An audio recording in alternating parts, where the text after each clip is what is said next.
you have to come and see it before you understand some things. So even if I tell you, you won't understand until you come and face it.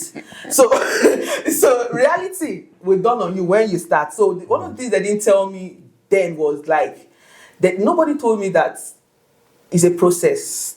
Things are going to be in phases and it's going to be in process. I felt, oh, when you get here, you just to the school, from school, you get a job and like boom, boom, boom, boom. Not like it's going to be road, not like there's money on the floor, we know, right? But we thought the system is okay, so you can balance up fast. But until it happens to you before you understand. One of the first shocking one was that I couldn't get an accommodation for my family.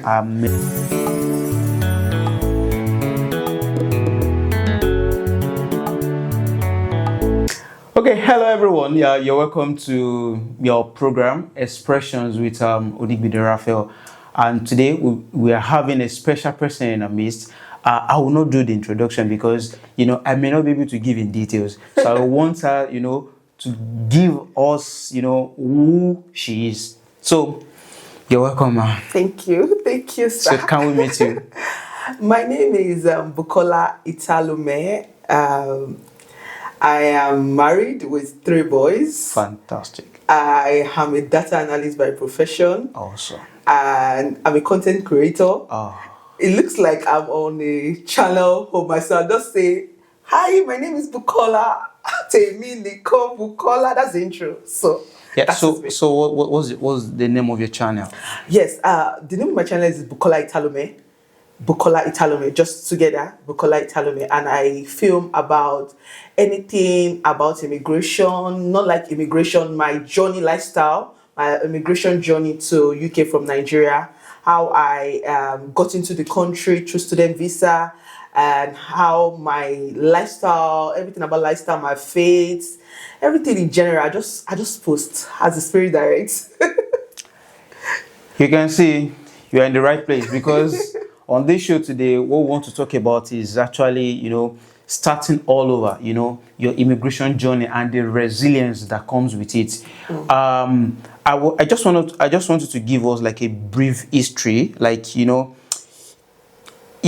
migrating from, let me say, from your comfort zone, from your country where, you've already built yourself, at least to some extent you are comfortable, and you now decide to, leave and move to another country, it's more or less like you're starting all over again because it's never the same as you are. It's just like you're starting from zero.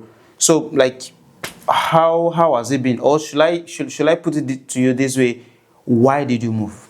Okay, yeah, thank you so much, Raphael. I moved because of something that happened in my home country, Nigeria, in October 20th, 2020. They call it NSAS.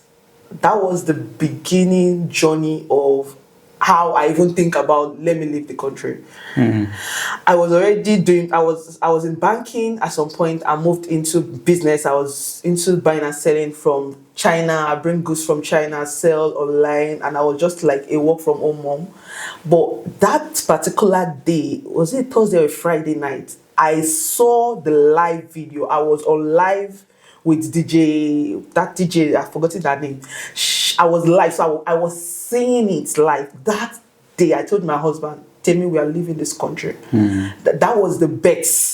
That was that day that started in 2020. And the next day, I was asking my husband, should we try Canada? Should we just look at something? Because it doesn't look like it's going to get better. And with what I've seen, I don't think I want to stay with the issue that happened that night. Like, I was not safe. Even if you have the money, at that point, you were not just safe. So I was not safe at that period. That was the beginning of how I started. Then I had my friend, my younger brother's friend, Lolade ML Pro. I will never forget her because she was one of the major persons that made me to try UK. She was like, Sister Bukola, I just got the UK visa through student stuff and I did it myself. Try it now. You should try it. And she sent me some link and when she sent me the link, I just Googled, I checked, and I think from Naira Land. There was Naira Land during that time. Then I checked for stories. There's a lot of information on yeah. Naira Land. Then I searched for the cheapest school so far. Then I saw that University of All was cheap. Then from there, I saw somebody put the link of a Telegram group. Then I joined. That was the beginning of my journey. Awesome. I could relate with the NSAS protest about what. Let's not go deep because it's just the story. That's so strong. So, what is that particular? You know, when people talk about traveling abroad, for example, you know, someone abroad already, you know, trying to invite you, like, you can come over, you can come over, or somebody in Nigeria that believes, you can go, you can travel. So, what's that one thing that no one tells you about? Because you know, what we do here most times is that, why not travel abroad? Oh, so for example, those who are very brilliant, you can go abroad, you know, study, go work, you know, you've got the talent, you go there. But no one is actually really talking about the reality in it, the other side of it. So now, what is that particular thing that no one tells you about? Definitely someone, but like you said, someone actually advised you that, why don't, so what's those things that, okay, no one told you about? In terms of abroad generally, I will say it in Yoruba. You have to come and see it before you understand some things. So even if I tell you, you won't understand until you come and face it. So reality will dawn on you when you start. So one of the things they didn't tell me then was like that nobody told me that it's a process. Things are going to be in phases and it's going to be in process. I felt, when you get here, you just to the school, from school, you get a job and like boom, boom, boom, boom. But nobody told you that there will be some days in the sun, in the rain, in summer, in cold, you'll be crying, coming back from work, you are tired, you have to trek, you miss bus. Nobody told you there's not going to be Okada to help you at that point because you are used to easy life, like Uber and it's not that expensive like that. See, Uber is not even the easy life. It's the Okada. You know, there are some impromptu stuff that you want to do. Traffic. You just go to the main road now. You see Okada. You just my God! Nobody told us about that. We thought it's going to be not like it's going to be road. Not like there's money on the floor. We know, right? But we thought the system is okay, so you can balance up fast. But until it happens to you, before you understand. And before you know it, you feel like, did I make the right choice? Who sent me? Like, it's not that bad at home. You start asking, you start telling yourself those questions. Like, how did it happen? So now let me put this way. Based on all those things that like reality is setting in now. So what are those, like, some of those shocking things that, you know, just like, okay, from Nigeria, you go abroad, you get a job. Now, so I think getting job is one of those shocking things that, so what are those shocking things that's okay if you're coming abroad? Reality, as I said, when I came in with a student visa in 2021, September, I remember one of the first shocking one was that I couldn't get an accommodation for my family. Amazing. That was the number one shocking one. And it was that bad. Like me, I felt like I was even holding money. I was telling them, don't worry, I have money to pay. I have money in my account. I can show you my statement. I have everything. We couldn't get a house. We came in September 16, but God was just faithful to us because we chatted somebody on Facebook Market from Nigeria. And the person said, I have a place in HU9. When you come, you can pay. It's just a 2-bedroom. I can rent it out for 2 weeks. When you come, I was like, hey, you don't want to collect money. Collect money. Even if you are going to scam us, know that we have a place. But the person was like, don't worry, just come. Because at first I was scared. And it was during that 2020 where there was still COVID. And we have to stay for 2 weeks in they call it isolation. We have to stay 10 days isolation before you can go out. So as you're coming in, you cannot go out to collect your BLT, collect BLP or anything until after 10 days. So that was the period we came in. So the lady took us in. I've said it about in my channel. Happy. People know Happy when they talk about me because she was the one that said, Bukola, just come in. When you come, you pay. and she got us in. But I could imagine in that 2 weeks, we were still trying to search for a house. We could not get a house, and we were having money. So the shock was like, where I'm coming from, if you have money, they go answer you now. It's not that bad. It's even when you don't have money that it will be difficult for you to get out. Because we were like, we still have the 1 month payment, we still have the 2 months. Then the next shocking thing was that we have to pay 6 months in advance. When we're coming from, we know we pay 1 year. And when you pay 1 year, your 1 year is the normal thing. But coming here, your 1 year payment is like your 1 month payment. So it was it was hard. So those are the things I was never told. Then when Unfortunate Mail started reaching out, I think I was not ready for it. I was not prepared. I did not know. I did not see it coming, because my first job in Nigeria was not really, I didn't really apply. Someone just told me, do this, and I did it, and I went for an interview and I got it. So I was not really in the mood of that you have to apply. So I did see that coming. That was really shocking for me. And getting school for my child too, that was another shocking thing, because I thought, just go to school now, tell them. Exactly, you still have to register. You have to pick. You go to the council. You have to pick. If you for your first choice. No, you can't pick. I think they will still be the one to. 3 schools. Okay. Then they will now take your first choice. There's no space. They will give you a second choice. Second choice, they'll pick. Goodness. So those things we were not prepared. We're not. Well. Second, let me add to your point. When your child is born in September.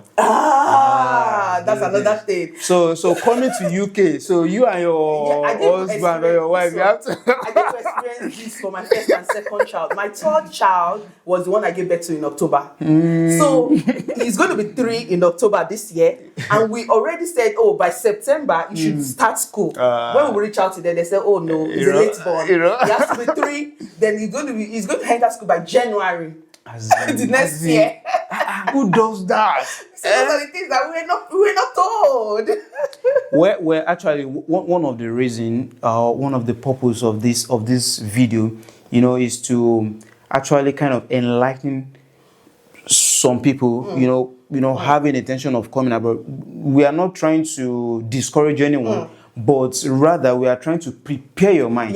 So let me put it that way, because some people will listen to it. They'll be like, you don't want people to travel. It should be because you've traveled. No, that's not it. We are trying to prepare your mind, because what most people talk about is travel abroad. They talk about the good side of it. Oh, the place is very beautiful, but the reality, the other side of it, that when you come, you'll be like, I think maybe I shouldn't have. You know that they used to say content creators, they do too much. Too they talk UK this, UK that. I wish I had that when we were planning to come in 2021. We didn't have enough of content creators at that time. So when we wanted to see some things, don't do this, do this, we didn't really have. The people we had that were looking at then was people that were in Canada. Tolu Lopez Solution just left to Canada in 2020. This girl, there's one lady, those are the people I was watching, but they were in Canada. The reality of Canada is kind of different. So I couldn't really get who was there at that time that can give me an example of like the permanent getting your child into school. I didn't have that somebody to tell me. If I had seen it in TikTok, maybe I would have getting myself prepared. But now people, you are even lucky that you could go to TikTok, you could go to Instagram and see things of what is happening in your city that you want to go to right now. So you are even lucky. You are really lucky, guys. So now, part of those things that immigration has done to a lot of people. So for you now, so how has it affect your relationship? Your family, your friends, your self-worth. For example, maybe to break it down, for example, back in Nigeria, you said you work as a banker. So for example, let's say your salary is 1.5. I'm just giving an instance, is 1.5. And you coming down here and you have to, you get what I mean? So how has it affect your relationship with friends, family, your self-worth? Does it worth it? Now, if I look back, I think it's worth it, because I keep telling everybody that cares to hear or cares to listen that there's no best time to leave Nigeria. Anytime you leave is the best time. There's no best time to leave. Anytime you leave is the best time, and you would have thanked yourself. Oh, thank God I left this time. So it depends, but for me, I still have a very good relationship, and I keep my friendship. I keep my circle. I really don't have a lot of friends, but I still keep my circle. glory be to God, almost all that my circle, like friends, are now abroad. Like almost all of us are now abroad. And you know, I am a kind of person that if I succeed, I don't succeed alone. I succeed with my circles, and I make sure I carry them along. Oh, this thing helped me. Do you want to try it? Oh yeah, try it to work for you. So I build my relationship in that way, but it's not easy for many people, because when you get here, you see that the reality is not what you expected. So many people lose friendship on the journey to immigration. They lose friendship because at some point, some people even off their WhatsApp, Nigerian WhatsApp, because I don't want anybody to know about my journey. I don't want anybody to even know what is happening to me right now. But it's hard. People back home might not understand, but many people are just trying to find their balance, honestly. They are not really settled yet. Not even in this time. And again, to add to that, for someone traveling abroad, you know, you back home in your country, you're expecting that person within a month. Oh, hello, Alpha, please, I'm having this challenge. See, for someone traveling abroad, just depends on grace that each and every one of us has, because everybody's journey differs, and you know, it can take some people up to 1 year, 2 years, 5 years before they could settle. Some people that have traveled since 2022 up till now, they're still trying to find their balance. So you now still like expecting one way or the other for them to support her. And some, you know, because I need to do also, you know, they also want to. You need to realize that you're not El Shaddai. You cannot help everybody. Exactly. You are not El Shaddai. If you are El Shaddai, you'd have been taking the post of Jesus. You are not El Shaddai. And don't let anybody guilt trip you, because they will. They will guilt trip you. They will make you feel like you are really bad. But if you really know your goal and you know that you are not bad, at this point I really don't have. If I do, I'm going to give. But if I don't have, I'm just trying to settle into the system. So just brace up. Help if you can, the little you can. If you can't, please don't feel bad about it. Okay, so during your process, you know, coming to the UK, how did you manage your affairs? Don't tell me like it was very sure for you, like, oh, let's just go to the embassy, let's go and submit, or they're going to give us, or they're giving me an admission. Don't tell me that you are very confident. And that is why I would never joke with community. One of the things that helped me with this journey was a community. I said I joined any community that they were talking about UK stuff. I was joining. Back in 2020, 2021, I was joining every group. So I read, and if I join the group, I don't just ask questions. I'll first go and read from the creation of that group. See what is happening, see what they've been saying, see who have gone, see what they said. So I was kind of prepared for some things in terms of this is how you fill the form. I personally fill all our forms, all the four of us. Then I was just 2 children. So I filled all the form, all the stuff. I did everything. My husband one was just bring money, shall bring money, you shall bring money. I was doing everything, and I know the process because I did it myself. So I was not really afraid. I was afraid, yes. I was afraid because at some point I was telling my husband, oh, we didn't even have our wedding certificates at some point. We only had photocopy. And you know that period that you say, photocopy is not go, they will reject you, you know. So I had those kind of fears. So I was afraid with some process. But I felt if you did it yourself, you've done things yourself, you'll be able to own it.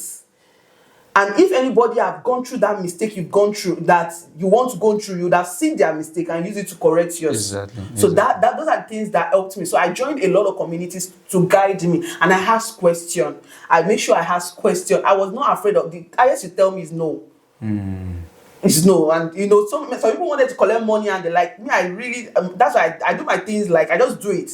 I'm not even expecting anything in return. But when I ask people questions, they help me. That helped me to get my paths right.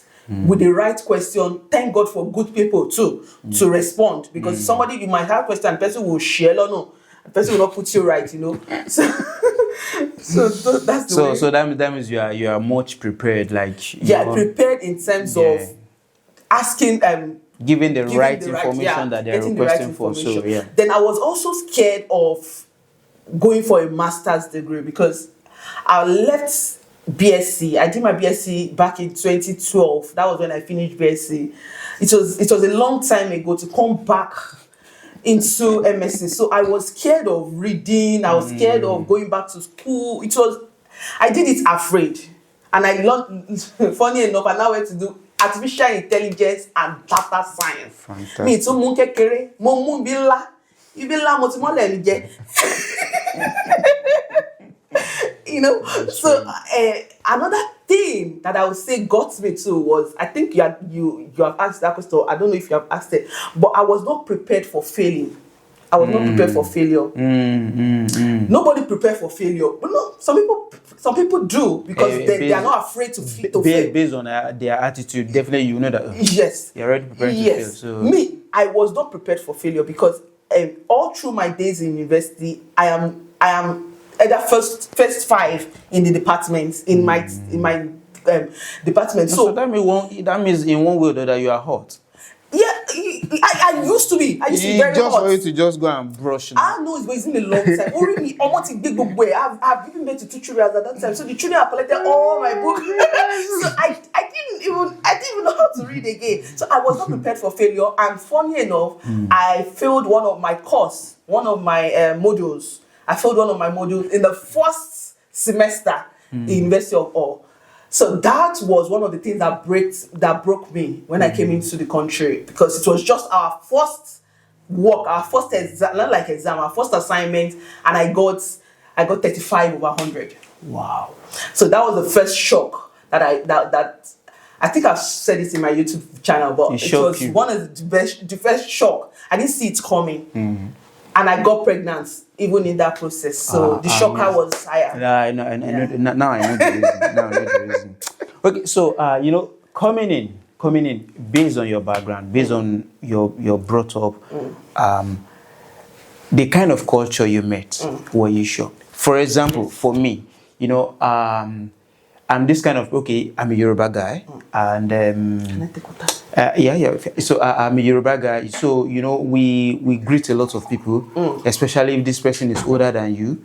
So even if the person is not older than you, it's just like courtesy. You see someone on the road, you greet. So when I came in newly, whether you are African, you are British, you are Pakistan, I would hello. But over time, I'll be the one to say hello. It will just be like, who is this? So like, no response, nothing. So like, so over time I said, okay. So even I won't even bother to greet. I will just accept if someone is saying hi, then I respond. But it's just that there are few that you still say hi or you still greet and then you don't respond to. So do you? So what are those shocking things that you felt you had as regards the culture? I had a lot of them. One of the first one was that I felt like when you get to the bus stop, the bus will just come and meet you there because you're all there. So the first period I came, I didn't do my hand like this. So the bus led. I was like, So they told me like, hey, you have to do like this. I said, I felt that because we are how much there. So I think all of them are going my way. So you might be in that bus stop. That's another life lesson. You might be in that bus stop and you feel like everybody is going your way. No. Everybody is not going your way. People are going to different destinations. So don't use another person's walk to run your race. Your race is different, like totally different. Then another thing was that my son, when he got to primary school, he started with when he was 4 years old. He started a nursery, and in the school they said my son just jumped. They called us, hello, you need to come and pick your son, and that he jumped one fence. I said, where is the fence? They said the fence is here. It's short like this. It's very short. They say my son jumped the fence and it is really bad. Like a small child should not be jumping. Like jump fence. This is no fence now. Wow. So they called us. I was scared. Like from where I come from, this one is no fence now. Those are the kind of things that then when I started working, I think I started as I did carer, and one of my caring work was that I was not used to the kind of experience of going to care for people like that. I care for people back home too, but this one that you say, hi dear, hello dear, are you okay today? Are you loving today? It was shocking. Like, I love you dear. I love you to us where I came from. It's not everybody that used to receive the I love you. It's so but But this I have to tell everybody, I love you. Oh, you're looking good. You're looking so smart. I love you. You know, it was really shocking. I didn't see that coming. So how were you able to adapt to the lifestyle? I think the good one for me was that I have kids that go to school. So most time they see things in school.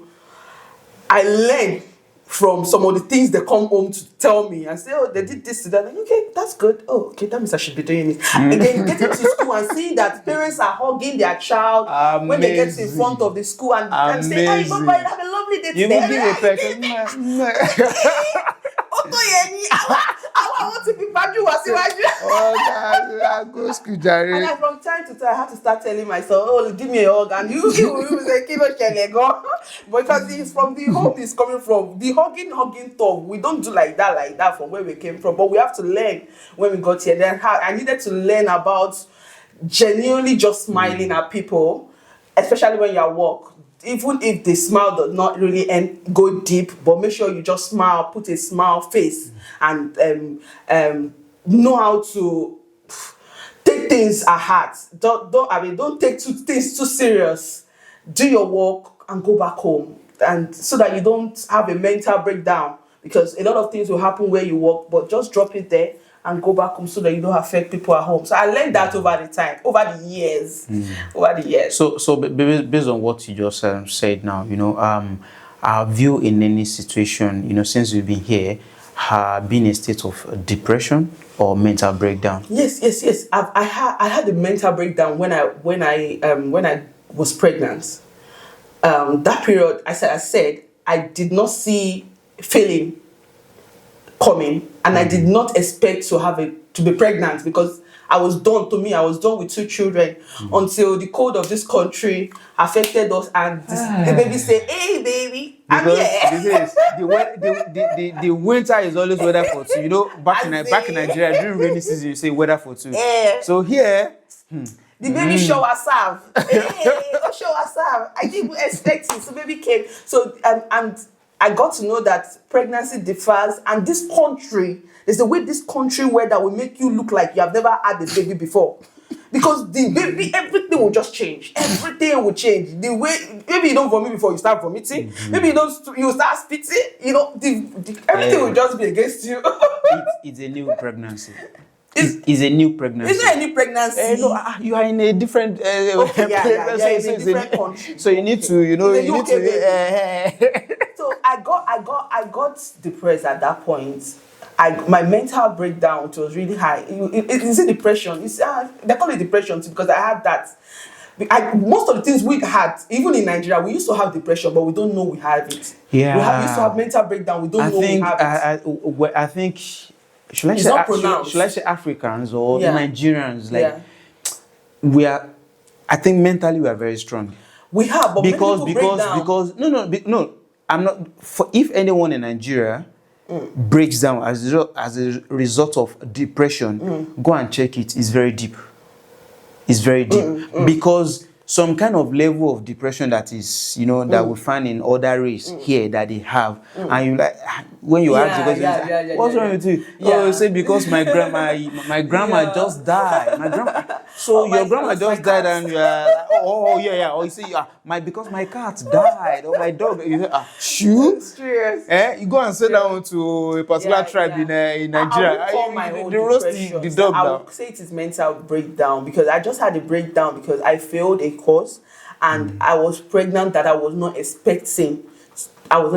So I feel everything was against me at that period. At some point I couldn't walk. I couldn't even say me that said I would come here and work and just maybe 20 hours to help my husband and the like, but I couldn't do a lot. I wanted to do, but I couldn't. At some point I would just want to close down from everybody. I don't want anybody to come. If you call me, I will not even pick your call, because my mind was not there. My mind was just like, why is everything happening to me at that time?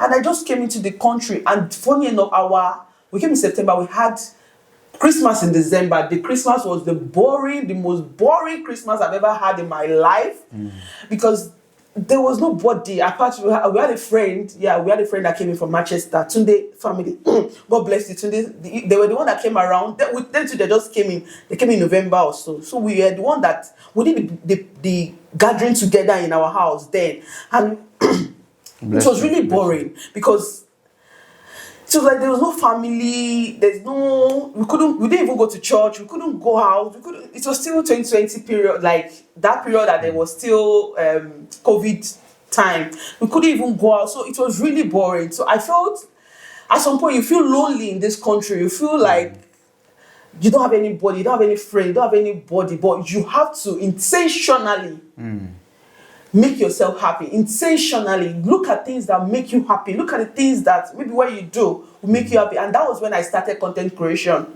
That period, anytime I'm just feeling bad, I just carry my camera. Hi guys, welcome back to me. Immediately I start talking. I'm a new me. I'm a different me. When I go back to my reality, I'm like, did you just do that video? that was not your real face. I find joy doing that at that point. So it was content creation that really helped me to come out of some of the shell I was that time. And I feel sometimes when I'm not seeing the people I'm talking to, but I just do it into the video. I talk to myself, I create it, I post it out there.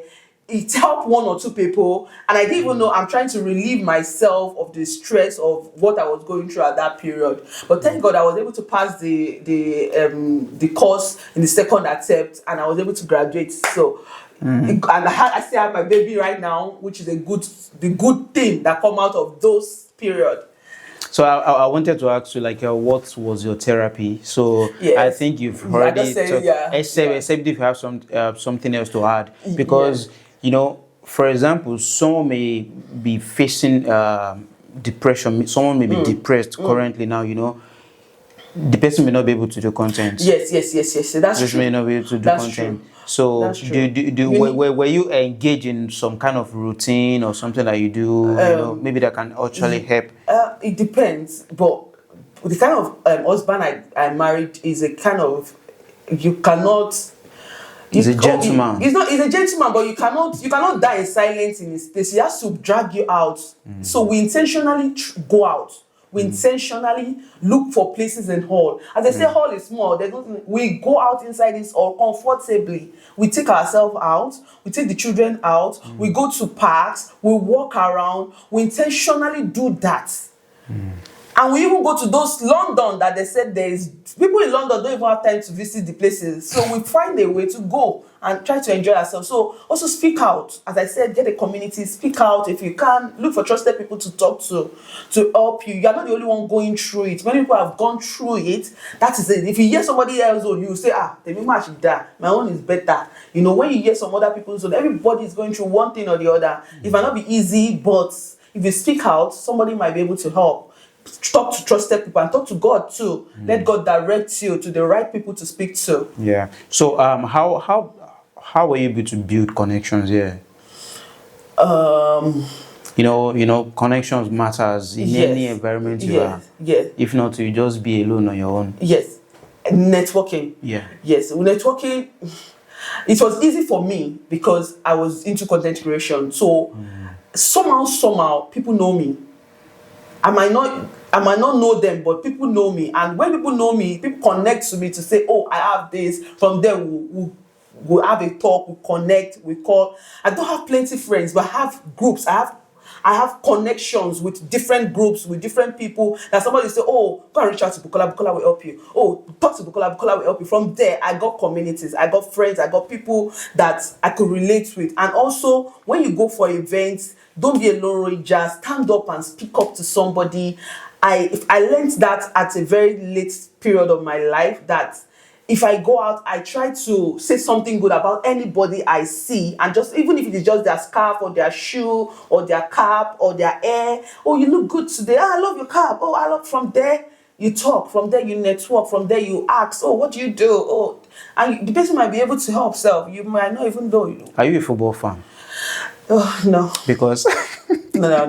Because that is for guys. That's the that's one of the easiest easiest way. Yeah. For example, you say, see, what's Chelsea playing? What's Chelsea playing? Did you notice that? Yeah. You know, conversation will begin from there, and you know, Yeah. from there, begin to talk about Another a personal thing, thing. yeah. I found out that they read book a lot. So in my work, they'll just say, which book are you reading this weekend? I'm like, book. I'm not used to it. So those are the kind of culture shock. I have to start reading books too, which I was not used to. You know, so from there you can ask, which book are you reading? That is interesting. No, I've seen that book before. You know, so another way to, if you are a book lover, there are book clubs you can go to. You can go to Facebook. You see many groups in Facebook. If you're a new mom, if you're a new dad, if you have so many things that you can check on Facebook, you will see a lot of groups for them. So this journey that you have embarked on coming to the UK, has it created a new self-discovery to you? Yes. Like something so it's me doing this, like. Yes, like I said, I started content creation when I got here. Because I was not doing content creation when I was in Nigeria. Okay. I was selling, I was buying and selling, so I was always advertising my stuff. But I didn't do it like influencing and the like. So one of the things that I got to start doing when I got here was that I started doing content creation. I felt like people that know me when I was in school still sees my video and say that cannot be Bukola. The Bukola that we all know is a very shy person. I'm a very shy person. It was Buki, they know then. But now it's not Bukola. That's true. Because I was very shy. I don't connect with people like that. It might take me time before I connect with you. If you're not giving me mathematics, if you're not solving statistics with me, if you're not doing any CSC course with me, I really don't have anything to do with you. Or if you're not going to my church, I'm a triangular student from church, school, and the like. So I don't connect. But when I say content creation, people are like, so you could even do like this, like So I think coming abroad helped me with that one. So do you think you are better off than before?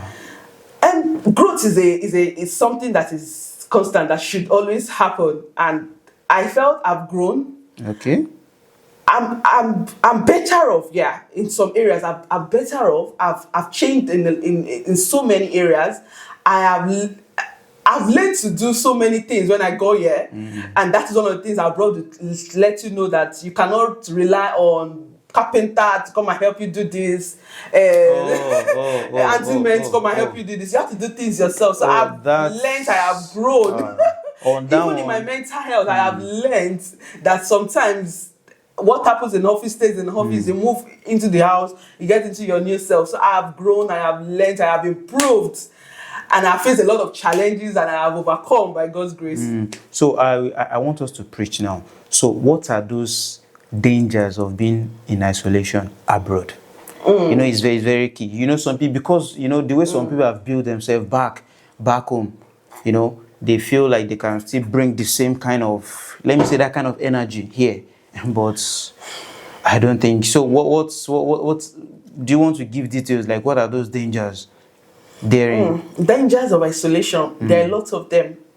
You don't want to die. Don't want to die lonely. You don't want to die just dying like that. People will not even know that you are at home. Because I've heard some people just dying inside their house without anybody knowing they're around, because they don't talk to neighbors, they don't have friends, they don't relate with anybody, they only go to work and come back. You don't want to kill yourself. You do. You don't want to just... What's that? You do. Life is sweet. Oh, okay. Life is sweet. You don't want to just be remembered for nothing. You don't want to just come to this life and don't have any impact. You're not the only one going through that thing. You're not the only one. And it's just for a season. It's for a season. It will definitely, that thing that have always been a prayer point, you will look for it and you will not see it again. It's a season. You will not see it again. There's some prayer points. Days we used to pray for, God give me COS. God give me COS. You have the COS now. That prayer is no more there. So some prayer points, you will not see it again. But if you don't help yourself, that period, you will quickly die. You will not even die. Sometimes you even have IBP. You have IBP. You develop some disease that it shouldn't be. So don't be isolated. Network. Come out, butter, come out. They're having summer party in all. They're having Yoruba party in all. They're having a lot of beach party. Go out, network, come out. Jade. So, you know, many people embark on the journey of moving abroad with I believe there's a focus, there's a target. So, but because of all these things that we've talked about, different situation, different things happening to them, for things that they weren't expecting. So now, so what are those strategies that one must, always go back to, so that you keep your eye on the goal? There's a reason why you moved. There's a reason why you left Nigeria. So what are those strategies that you think one need to hold on to, like to do like a check on yourself, like, oh, am I still on track? Set realistic goals. Set goals that will not break you, that will not that you will not pressurize yourself on. Set goals that are real, and that are time bound. That you can actually set a time to say, from January to July, I want to achieve this. But let it be a realistic one, a real one, that that, oh, you want to get your driving test maybe in July. You want to get your driving license in July. As of January, what are the things? Set, what will I do? I need to get a theory test. I need to first get a provisional license. I need to get the theory. Then I need to do the practical. Within 6 months, can I achieve it? If it is true, you can achieve it, then start. Don't set goals that will pressurize you, that will put you in too much pressure. But you still need to set it sometimes, because some of us are very lazy with setting goals, But you also need people to be accountable to. You need to have accountability partner, somebody that you can speak to, that can help you say, how far? That thing you say you want to do, where are you now? You need to get to that point. Have some people in your life that you can at least help you to be accountable and be able to set that goal. Then another thing is, you cannot do without God in this country. Is even number one. You cannot do anything that is holding me here in this country. God, it is God. It is God. There are some people like, I don't want to do anything God in this country. I don't have time. There's no time. There is actually no time anywhere. There's actually no time. You have to, if you're not in a church, find a church. You shouldn't even not be in a church. You should find a church. Find a community of people. Find a community of brethren. If things happen, who do you run to? Who do you run to? Do you want to call your people in Nigeria? You want to call your pastor in Nigeria? Your pastor in Nigeria does not know what is happening here. He might not even know how to help you. He can only help you with prayers. But you need communities of brethren here to help you. To somebody might have a solution to that problem you are going through.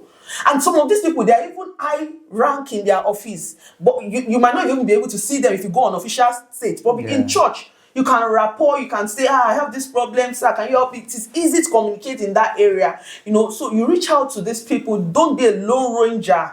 You cannot leave this stuff alone. You cannot. It's possible. You cannot be. Then if there are skills you need to get to develop yourself, get those skills. Ask questions. That's the issue I really have with people from our people from Nigeria, from Africa. We look at people and we leave. People have gotten this. How do I achieve this thing that this person has got? You ask the person. But the person will say no. Ask the person, please, how did you do it? What did you do? Some people might not want to tell you. That's fine. But the person that will tell you will not stress you. Seriously. But some people, they will tell you, you will still come back again to ask again. You will not do anything with what they've told you. So it's like the person just wasting their time. So if I tell you something, you're not doing anything about it. So what am I telling you? You've not even showed me that you are ready to be helped. So if it is skills you need to learn the skills. If it is courses you need to do the courses.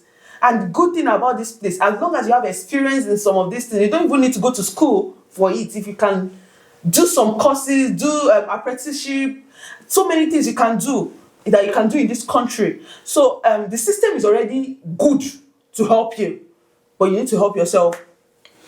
Thank you so much. There's a lot to talk about, but Thank you, sir.